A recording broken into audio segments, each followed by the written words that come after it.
Syederalun dampak perang Rusia dan Ukraina, harga mie instan akan mengalami kenaikan.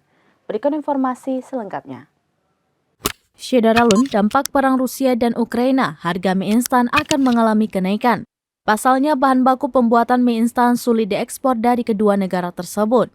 Menteri Pertanian Syahrul Yassin Limpo memberikan sinyal terkait harga mie instan yang akan naik. Hal itu ia ungkapkan dalam acara webinar strategi penerapan GAP dari Direktorat Jenderal Tanaman Pangan Kementan pada Senin 8 Agustus 2022.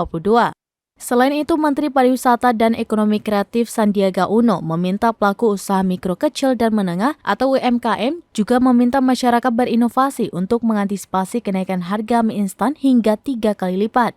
Seperti dalam keterangan Instagramnya pada Rabu 10 Agustus 2022, ia memperingatkan tentang naiknya harga mie instan, khususnya untuk anak-anak kos yang sering mengkonsumsi mie instan.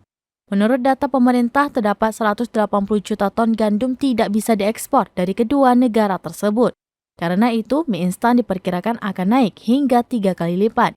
Bukan tanpa sebab karena kedua negara tersebut merupakan penyuplai hampir 30 hingga 40% produksi gandum dunia. Menurut Sandiaga, pelaku UMKM perlu menyikapinya dengan memunculkan ide-ide kreatif dan inovatif. Di antaranya dengan mengoptimalkan sumber pangan dan berbagai produk ekonomi kreatif lokal. Demikian informasi terkini, Syederalun saksikan terus beragam informasi menarik lainnya di kanal YouTube Serambi On TV, di Facebook Serambi News, dan website serambinews.com.